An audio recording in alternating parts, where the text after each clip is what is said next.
Bab 57, Membunuh Dewa Pedang Tianlin bagian 2.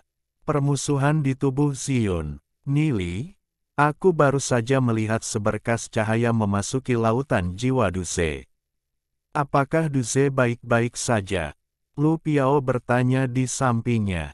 Ya, dia baik-baik saja, dan mungkin butuh beberapa jam sebelum dia bangun. Aku akan pergi ke kamar Zion untuk melihat Zion terlebih dahulu. Kamu pergi untuk memberi tahu penguasa kota terlebih dahulu, dan biarkan dia melaporkan situasi bencana secara detail. Aku akan kembali ke rumah tuan kota secara pribadi sebentar lagi. Zion akan lebih baik dalam beberapa hari. Ayo pergi ke pasar gelap. Lu Piao mengangguk, meskipun Lu Piao tidak tahu mengapa dia pergi ke pasar gelap. Tapi Nili pasti punya alasan untuk melakukannya. Jika saya tidak salah, pasti ada beberapa harta berharga yang tersembunyi di kedalaman reruntuhan hitam. Mungkin akan ada beberapa harta yang ditinggalkan oleh kekuatan kuno. Pedang Tianlin pembantai dewa dan pot iblis mimpi buruk adalah contoh terbaik. Harta kuno ini, dan mereka baru saja mendapatkannya di luar pasar gelap, kata Nili dalam hati.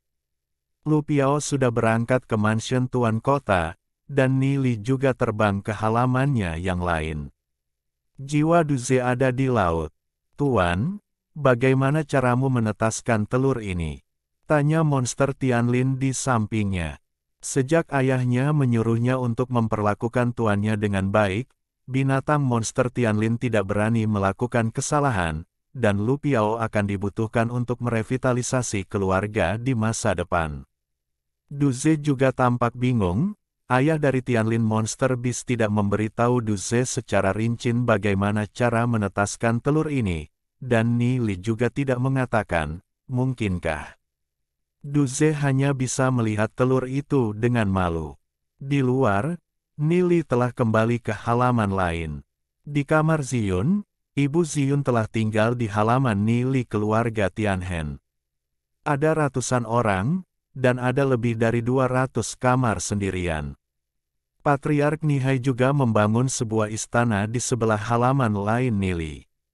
Ayah dan paman Nili sudah menjadi tetua kedua dan ketiga dalam keluarga. Dia juga menjadi kepala balai penegakan hukum. Semua masalah budidaya dalam keluarga, dan beberapa anggota keluarga, semua kesalahan dilakukan oleh Xiao Yu. Xiao Yu selalu mendengarkan kakaknya, dan dia tidak akan menghukum orang terlalu keras. Meskipun tidak ada posisi, Nili adalah eksistensi misterius di setiap anggota keluarga Tianhen. Mereka jarang lihat Nili. Mereka hanya tahu bahwa kultivasinya adalah yang tertinggi di kota Glory. Tidak ada yang tahu seberapa jauh pencapaiannya, prestisenya di setiap klan telah melampaui pemimpin klan Nihai, dan bahkan Ye Mo dan Ye Zong di rumah penguasa kota. Nili mendorong membuka pintu kamar, dan mereka melihat Nili. Nili, kamu kembali.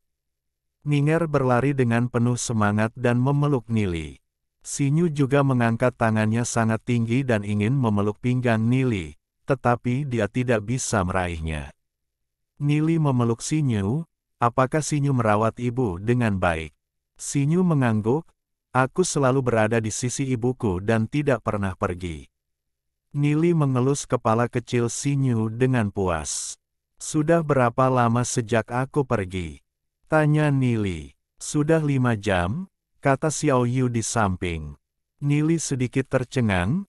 Aku merasa bahwa hanya sekitar 1 jam telah berlalu di lautan jiwa Duze. Apa yang terjadi? Nili menjadi sedikit khawatir.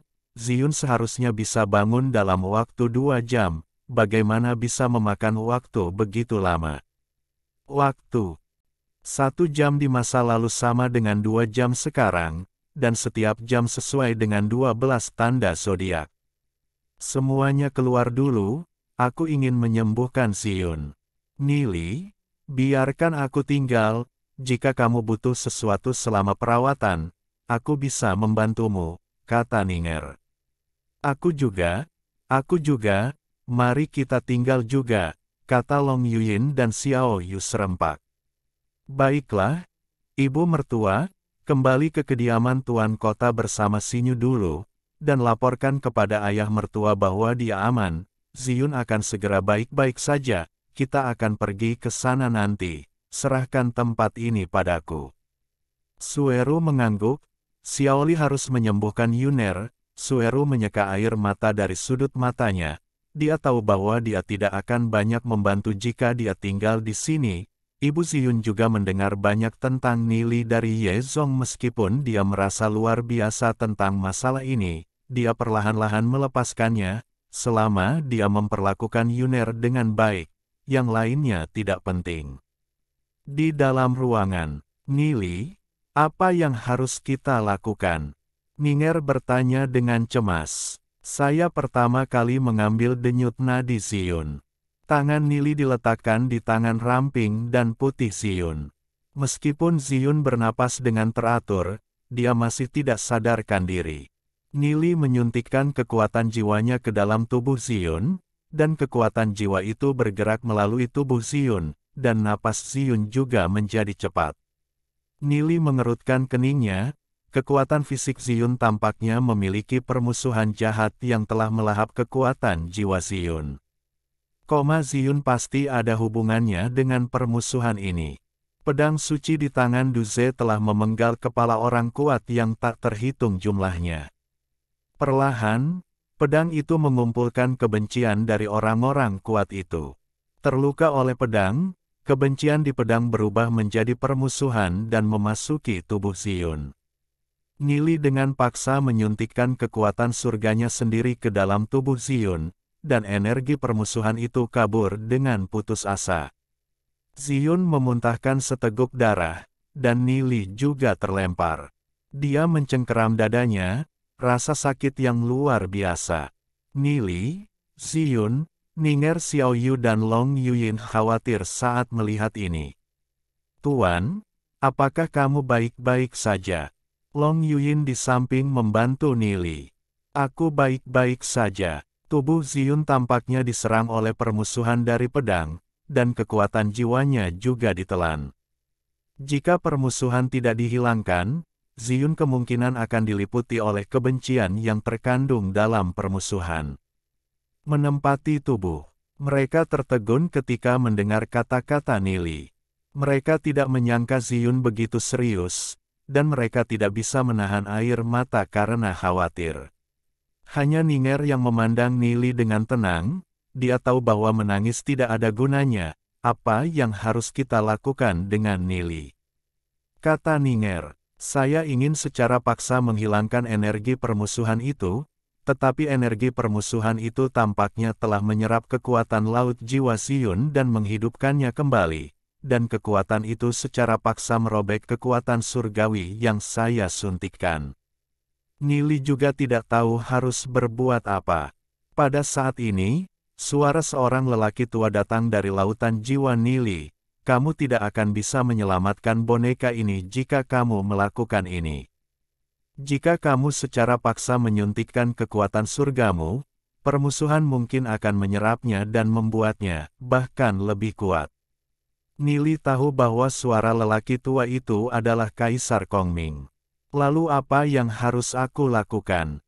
Dengan kombinasi yin dan yang, energi permusuhan dalam tubuh boneka wanita akan merasakan kekuatan yang lebih kuat, dan dia akan mencari inang lain. Selama itu memasuki tubuhmu, aku akan memiliki cara untuk membunuhnya sepenuhnya. Kata Kaisar Kongming. Nili tidak mengatakan apa-apa ketika mendengar kata-kata Kaisar Kongming.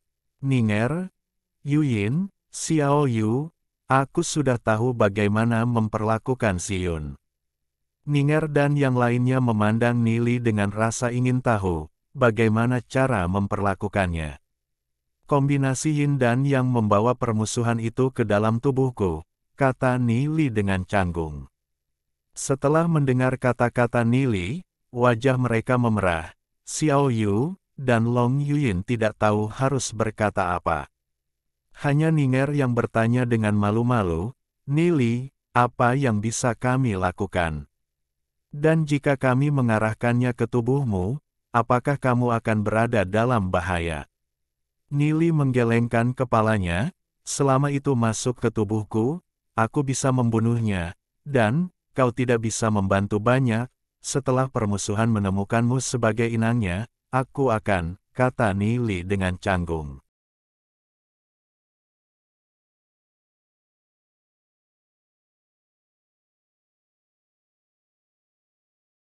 Alhamdulillahi jazakumullahu khoiro. Oke, cukup sekian novel kali ini. Mungkin ada kata-kata yang kurang pas, saya minta maaf yang sebesar-besarnya. Semoga yang sudah baca Allah paring kesehatan, rezeki yang barokah, dan umur yang panjang. Amin. Untuk membantu admin jangan lupa klik tombol subscribe ya.